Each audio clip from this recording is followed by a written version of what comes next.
Madam जी आ गेली कहाँ हमार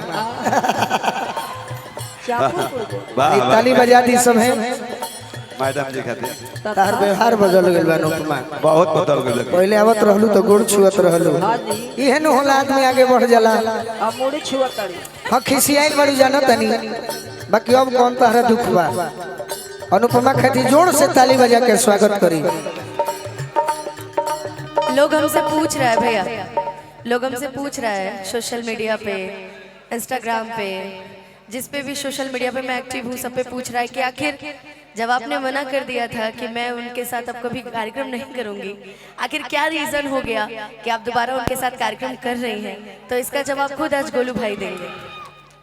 सोशल मीडिया पर इसका जवाब ये है कि हम ऐसा व्यवहारिक लड़का हैं, भले खिसिया जेबू तो खिसियेबू तो इहे न पूछो अरे कहे खिसियाइल बारू जान ले बुका हो, कहे खिसियाइल बारू जान ले बुका हो, बोला हमर सुगनी बरान ले बुका हो, बोला हमर सुगनी ओमे हमरो गलती हो सकता अनुपमा। अच्छा यही बात पे बोलो, यही बात तो हमें एमबीबी न्यूज़ बताऊं तो मैं इंटरव्यू दे दियो लेकिन हाँ हमारो गलती हो सकता अनुपमा, लेकिन तू हमारा के भुला जेबू एगो निशानी के तरह हम तहरा के आजो याद रखले बनी एगो कहानी के तरह हमू दीवाना हैं कि तहरा आंसू भी पी जाई पानी के तरह। तो कतनो हमरा तहरा विवाद होई लेकिन श्रोता जतना तहरा हमरा के सुनले बड़े इके हम मानी ना, भले तहार हमरा से झगड़ा हो जाए लेकिन हमनी के केकरा बल पर बनी जा, श्रोता के बल पर बनी जा। जब वादा करत नहीं कि हमरो जौन गलती होता वो गलती के हमहु सुधारब, मुखिया जी से आग्रह करब आउ बाद में गाई वो बाद में गाई। अभी हम 3 गो गीत गाई ओकर बाद अनुपमा के स्वागत होई आ तब चुनरी लेल बनी सब है। बड़ा व्यवस्था टाइट भी है। अरे की हंस के लगनवा में बाबूजी आई बड़े हंस के लगनवा में गाना को लय राजा जी, हंस के लगनवा में गाना को लय राजा जी, जोखमी जीते कहे लवले बाड़ा चुप हो, लवले बाड़ा चुप हो, लवले बाड़ा चुप हो। अनुपमा कुर्सी पर बैठबू कि अपना ससुर जी के बगल में बैठबू? ससुर जी के बगल में बैठा जा तो बैठो कि बोरा पर अपने पिताजी के बगल में बैठो, थोड़ा सा इधर अब हट जाइए। अनुपमा चेयर पर ना उसे बैठा ठीक लगे। चेयर पर चेयरमैन बैठते हैं और जमीन पर जमींदार बैठते हैं, तुम जमींदार हो जमीन पर बैठो। हाँ जमींदार हो तो बैठो। अनुपमा यह लिखल चीज के हम पढ़ले बानी, आए मंदिर में हम 11,000 रुपए के सहयोग के वादा कैले बानी। तुम को सहयोग के वादा, यह चीज के पढ़ के अपना मन से वादा कर दो। तुम को सहयोग के वादा कर दो। माइक में पढ़े? हाँ हाँ अरे माइक में पढ़े तो मन में थोड़े पढ़ेगा। इस गांव करत में मां काली जी के भव्य मंदिर का निर्माण हो रहा है और जो हमारी सनातन ठीक बा और जो हमारे सनातन के सभ्यता को बढ़ाएगा, यह मंदिर पूरे भोजपुर में एक अनोखा मंदिर होगा। अतः आप सभी सनातनियों से अनुरोध है कि आप सहयोग देकर सनातन के इस सभ्यता में अपनी उपस्थिति दर्ज कराएं। का तार सहयोग रही बताओ लोग के बीच माइक में बोले के गोलू बोल देले बड़े 11,000 बोले 5100 कहते हैं बरिया 11,000 तो नहीं। तू हमरा से बढ़ के कही बड़ बाड़ू तो भाई कम से कम 20 इतना कह सकता नहीं कि जौन भी हमरा से हो सके हम जरूर सहयोग करब। हमार राशि बता के सहयोग ना हुई, हम पैसा बता के ना दे, हम पैसा 1100 तो ना दे, जितना माई हमके देले बड़ी भतुआ दान लखा चुपे दान कर रउआ खान बता के हम एहसान ना बताई, हम बतौले नहीं की हम सहयोग करब। और ये सहयोग हमरा मंदिर के जो भी सदस्य लोग से हाला करे तो भाई बताओ का भैया केहू के कहला से जौन थोड़ी होके होई। बता दो। जौन भी होखी हम गोपनीय रखब अपन सहयोग और हमरा मंदिर के कमेटी की तरफ से हमरा तरफ से रही और गोपनीय रही आज ना जौन भी बताए सहयोग रही। लेकिन आए बे कमेटी बतावे ला मंच पर हर एक जगह बिल्कुल वो दीदार खोली कि ना खोली एकदम जरूर। जान गनी 10 बोरा सीमेंट से बेसी ना दी। कितना से 10 10 बोरा सीमेंट से बेसी ना दी। एगो बात बताइए, कहीं सहयोग के बात में सबसे ज्यादा सहयोग हम ही करी कलाकार में। बता दे। काहे बताई हमार नाम मन अच्छा सीमेंट के बाद कुछ छोड़ के बढ़ा दिए अच्छा बैठ जा ससुर ठीक लगा। जखम जितेंद्र कहे लवल बारा चुप हो, लवल बारा चुप हो, लवल बारा चुप हो। कामन सवतिया के खोलता रहू कहो, खोलता रहू कहो, खोलता रहू कहतिया कि पोखरी में हरखेन जी हमारा के जी ओले बाबू केने बड़े बड़े राम कुमार ठाकुर जी बाबूजी समाग्र प्रभु जी हमारा के जियावे में गोली लगला के बाद मैं अपन बिजनेस छोड़ के हमारा मैदान को दिहले। हमार पिताजी तो है बनी, हमार पिताजी के बड़ भाई राम कुमार ठाकुर जी आइल बनी, चाह की आवाज सुनत बनी तो मंच पर आई। हम बाबूजी के स्वागत करब अपना कि पोखरी में गोलू अरे सननवा कोलो ये राजा जी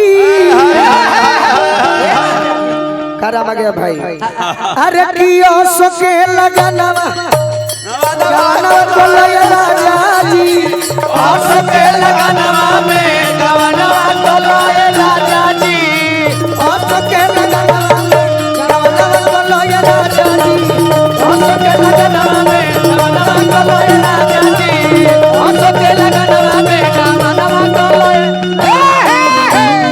देखिए जब मेन कलाकार आ जाला जोगिंदर भैया केने बनी स्वागत के कार्यक्रम हो जाई।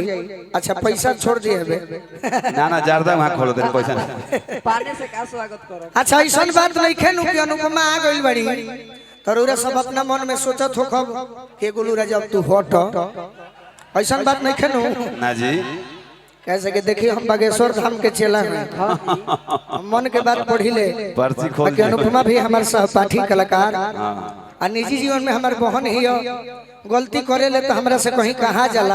अच्छा स्टेज है ऊपर कोनो माफी नहीं है, स्टेज पे थोड़ा बहुत चलता है। बाकी इनके खाते को गाना गौले रहने कि जिंदगी में जो हो अरे घोरे लुए जा अनुपमा आवत हर स्वागत होई। हरेंद्र जी खड़ा हो जी वो स्वागत कहे मुंह हमर से जीजा जी को हते बता घर जीवो नहीं कर पाऊं नहीं जीजा जी को बहन के अपन कार्ड बाटा तो रेल बड़ जोड़ा कहो माने लो तो कहो का हरेंद्र सर तारा सर के लेके हम बाबूजी से भी आग्रह करब कि एगो गमछी एगो दे दो मनोज भैया अनुपमा के स्वागत।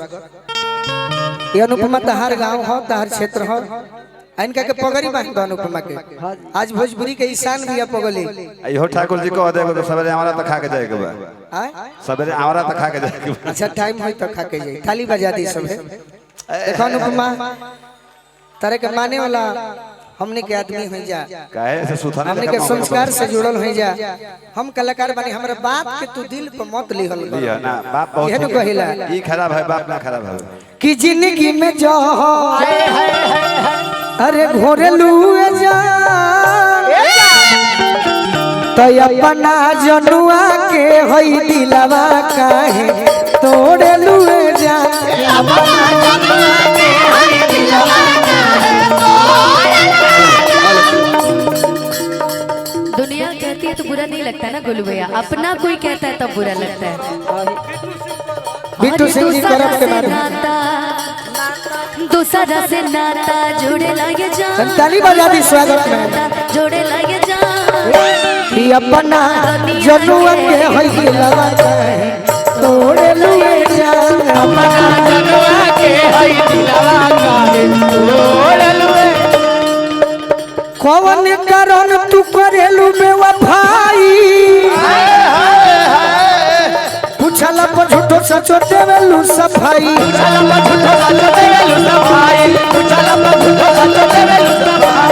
सही में हम ना जननी का सूरजवा अतना बदल जइबुए हो हर जाई सोचल लगे करे जब फटी जाई सोचल लगे करे जब फटी जाई सोचल लगे करे जब फटी जाई अरे दोसरा के ओढ़नी ओढ़ेलुए जा अपना जन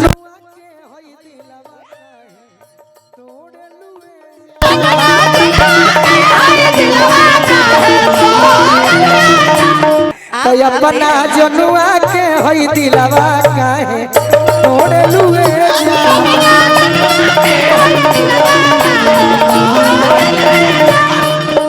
सहिल बुगम हम जइबू त जा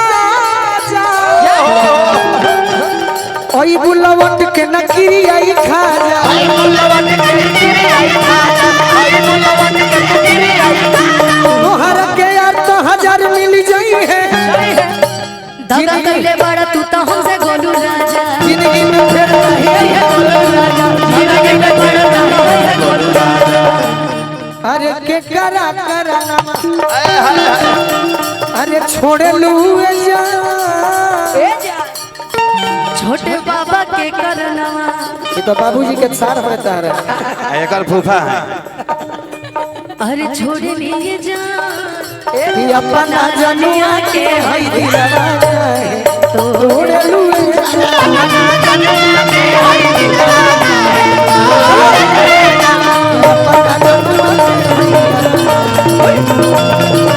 अपना जनुआ के हई दिलवा अब ढेर गावल हमरा उचित नहीं अगर उनमा खड़ा बाड़ी स्वागत भी हो गइल बा तो हम चाहते हैं कि ये तहर गीत संगीत शुरू हो जाए। ये बाप 3 गाने गाने वाले थे, ये भी एक हुआ। अरे हम पहले भजन आप गा रहे थे ना, अभी मेरे आने के बाद आप बोले कि 3 गीत के अच्छा बाद मैं आप आपको सुना देती हूँ, जाइए बिल्कुल सुनाइए।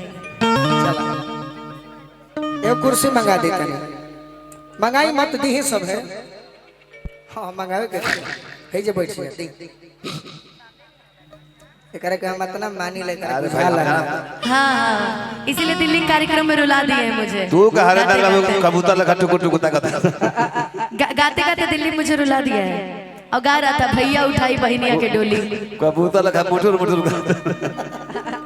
बाबूजी हम देखिए ना। अच्छा एगो गाना बा इच्छा करता कि अभी सुना के नियम हो हरखिन भैया कि जितने छोटे कलाकार हैं, आनंद भाई आज बड़े हमार गिट्टी माफिया हमें बाकी आज ले 1 रुपए मंच पर दिले नहीं। अच्छा तो पैसा कौन कर तू तो गिट्टी गिरे वाला आ रहा वो गिरवाइले तो हम कुछ दे दिला डिस्काउंट करे।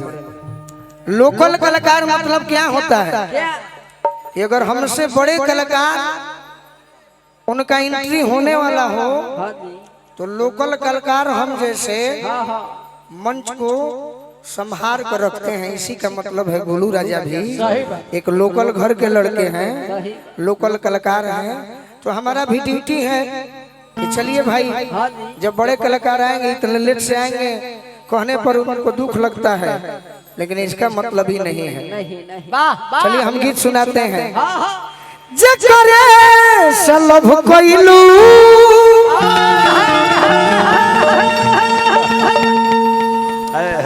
सुन ले बड़ा लोग भाई गाना ही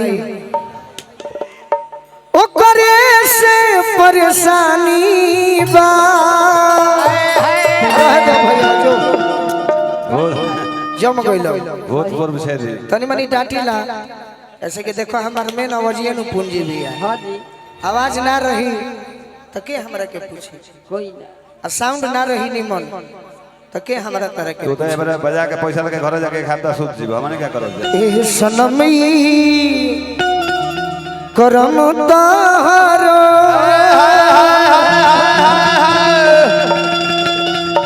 तनी जोर से हाला कर दो कि गोलू राजा के मूड बन जाए। लागे खानदानी बा गावा तारे गोलू तारा का उंगली धीरा उधर है नहीं तारा का आता है। अभी नया गीत सुनाओ तनी एगो जितना गीत रउरा सब सुनले बने ओकरा के बाद में हम रखतनी। अभी चाचा एगो नया गीत लड़की के बियाह हो गइल बा, गवना नहीं खे भइल, अपना बोला मुआ से कहते के राजा जी लड़की के हस्बैंड के नाम रहे छेदी। बालू माफिया सही बात। ठाकुर जी ओकर झाल इतना निमन ना हो, वो बोलले पर पूछल जाला। सही बात गलती ना नो। जैसे तू छेदी सरकार में मंत्री बाड़ू। कहतिया की जवनिया के पुआ, अरे होई नेवा नवा कलय राजा जी। देखी बात की जवनिया के पुआ, अरे होई नेवा नवा कलय राजा जी। अरे कियो सोके लगनवा में नवा कलय राजा जी। सोके लगनवा में नवा कलय राजा जी। सोके लगनवा में नवा कलय राजा जी। सोके लगनवा में नवा कलय राजा जी। जवनिया के पुआ हई नेवा नवा कलय राजा जी। जवनिया के पुआ हई नेवा नवा कलय राजा जी। अरे रसोया गहनवा में गवनवा कलय राजा जी। रसोया गहनवा में गवनवा कलय राजा जी। अरे रसोया गहनवा में गवनवा कलय राजा जी। रसोया गहनवा में गवनवा कलय राजा जी। अरे जिंदगी खराब हो गई तोहरा मोहब्बत में, जिंदगी खराब हो गई। अब डांटो बाप हो चाचा हो, गीत बगावना होला अल्लाह बजाओ तेरे सेट सॉन्ग तो के ना डांटी जलेदार हुई। हम कलाकार अपना के जीरो मानी ले, बाकी लयदार भाई एमे कौन सेट करी ले। ले आई लगावना यो बही छोट बा खेलवना राजा लइका बानी। ले आई लगावना यो बही छोट बा खेलवना राजा लइका बानी। अरे सुत बिछा के कुछ दिन घर में बिछावना राजा लइका बानी। भले ही जाके कुछ दिन घरे बिछावना राजा लइका बानी।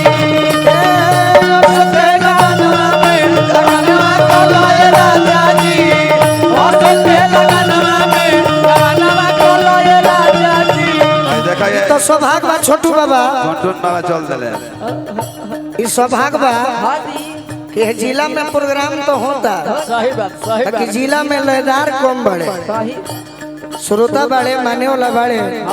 बाकी हमारे टुनटुन भैया हमें संगीत प्रेमी, इनका लायक की गीत होत कहाँ बा, इनका लायक की गीत होई कब जब पुरनकी गई बतो। बाकी भाई मरीजों ऐसा बड़े के अंग्रेजी दवा भी देवे के बाद कुछ देर में आयुर्वेदिक दिहल जाई, बाद में हेमोपैथी दिहल जाई। 4 बजे के बाद जौन टुनटुन भैया के निमन लगी भैया आई बड़े स्वागत करो। अब भैया के हम कहने के भैया आई संगीत प्रेमी के मतलब ही है। हम सूचना कह देले रहे और सोके लगनवा में गवनवा कलय राजा जी। और सोके लगनवा में गवनवा कलय राजा जी। कहते कि काहे कहते नहीं कि गवना कलो काहे रहती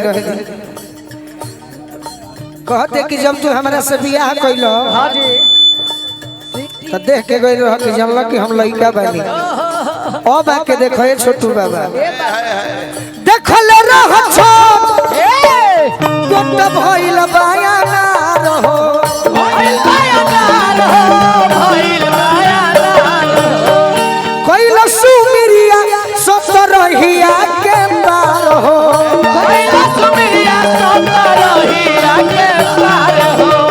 कइल सुमिरिया सतरहिया के पार हो, कइल सुमिरिया सतरहिया के पार हो।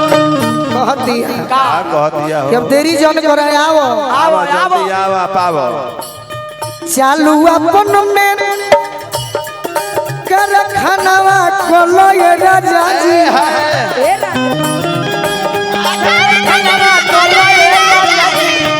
चालू अपन में कारखानावा खोलो ये राजा जी असोया गहनावा में गवनावा खोलो ये राजा जी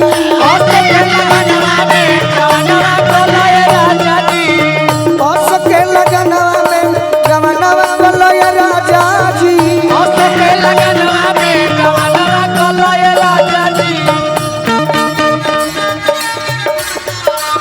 हाय जिया जिया सीखा कुछ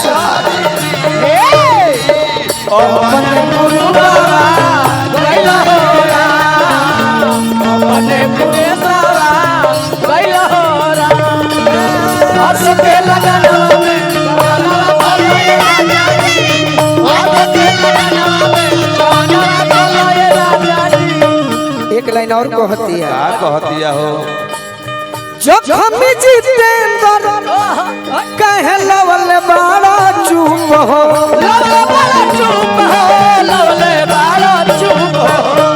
कवन सवतिया के खोलता